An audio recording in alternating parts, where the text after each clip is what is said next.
All right. Well, this is going to be a little different than the usual because we've got different stuff going on right now. So I don't really want to talk about social skills. I want to talk about the corona situation and want to talk about what I think we need to be doing in terms of how we think about it, because what's happening right now is it's all over the place. There's a lot of different opinions about how we should be reacting to it. Some people think it's just way overblown, and so they're going about their lives doing whatever they want to do, going to concerts, going to restaurants, doing whatever. And then there are other people that are looking at it like this is a big, big deal and we need to be taking it seriously. And so I want to talk about kind of my perspective on it. And I mean, it's a hard question because the stakes are really high. So what I think is happening, all of the hysteria, and I'll call it that because it does feel hysterical to me. The hysteria is being driven by one number. But I think there are two other numbers that are really important. So let's start with the one that is kind of driving everything. And that is the lethality of this. So, and what I mean is if you catch it, you get sick, what percentage of people are going to die from that?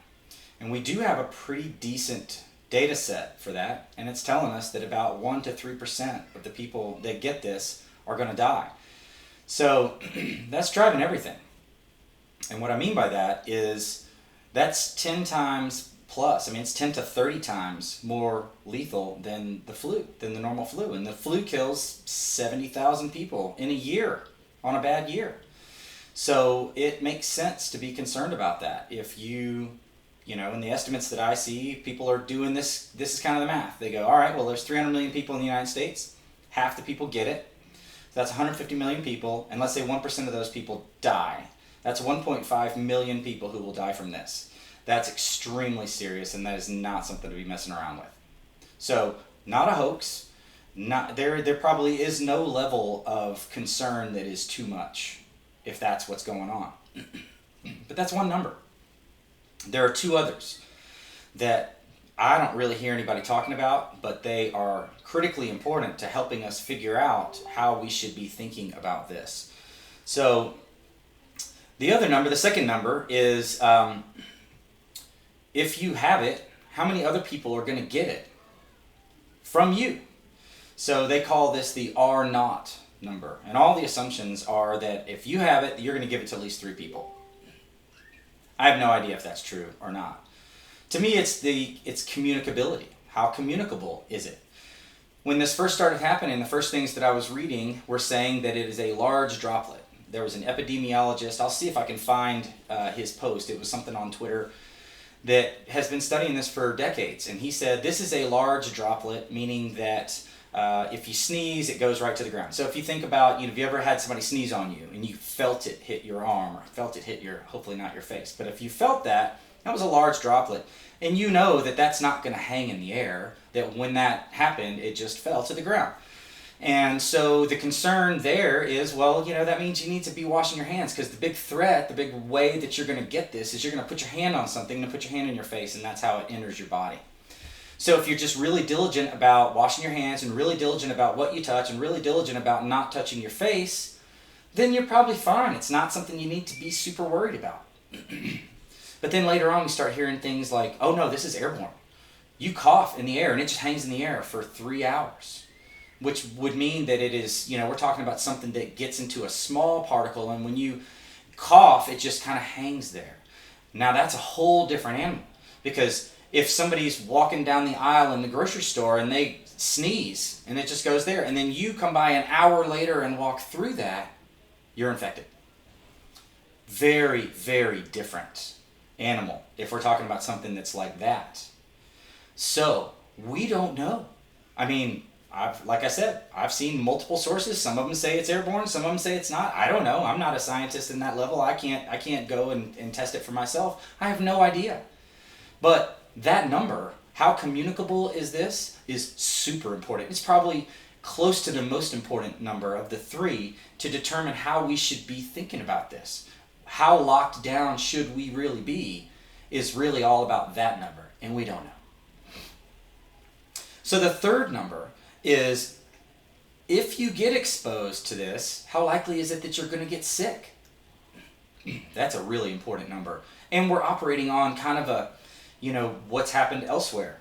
But there are reasons to believe, there's evidence to suggest that this may vary depending upon where you are for a couple of reasons. One of them, genetics. There's evidence to suggest, and I'll put a link down in the description where you can go and read some of the stuff yourself. There's evidence to suggest that this thing is much more of a problem for Asian people. That they have a gene that codes for a protein that lives in your lungs, the ACE2, and that this particular coronavirus latches onto that. And they have it in abundance in their lungs, whereas a lot of other people, a lot of other nationalities, races, they don't. Now, you're not supposed to talk about stuff like this because I guess it's not politically correct, but I mean, it's true. Or I guess it's true, I don't know, but there are scientists that are saying this and that are studying this and coming back and saying, here's what we think. So there's evidence to suggest that that's the case. There's also evidence to suggest that this thing likes the cold and really doesn't like the heat. So look at what's happening in Colorado right now. Colorado's had a pretty vicious outbreak here in the last just few days. That's why they closed all the ski resorts. So this thing's running wild in cold areas, but here in Austin, Texas, where I live, not so much. I mean, it's 80 degrees outside right now. Not a lot going on with it. So there's reason to believe that there is variation in terms of if you get exposed to this, you'll get sick or not. And we don't know. Again, that's the third number. How likely is it that you're going to get sick if you run across this thing? That's really important, and we don't have the answers. So I don't have the answers. I can't tell you what to do.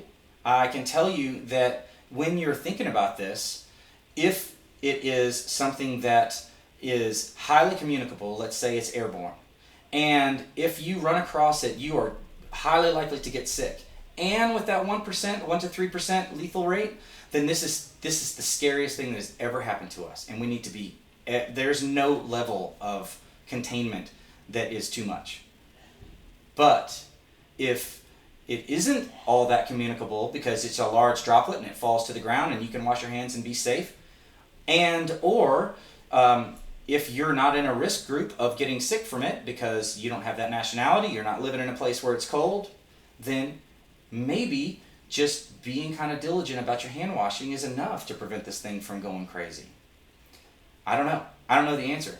But I think that if we don't start thinking about it across those three variables, those are the three that I think are the most important. I'm sure there are probably others, but if you just boil things down and keep it simple, those three are the ones that count. And as far as I know, the only one that anybody's really talking about is the first one.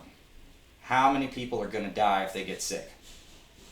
So I don't know if this is helpful to you or not, but this is what I've been thinking about with it, and this is what's kind of driving the way I'm thinking about what I'm doing.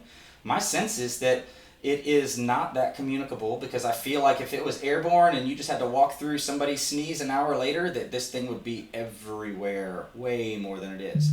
Or maybe it is like that, but it actually doesn't make that many people sick. You have to be of a certain genetic profile or be in a certain environment in order for it to make you sick. And so maybe it is everywhere. And it's just run through us all, and it's not making us sick. Those two, to me, feel like possible, highly possible. So are we locking ourselves down? I've got my family on what I call a loose quarantine, meaning we're not going out, we're hanging out.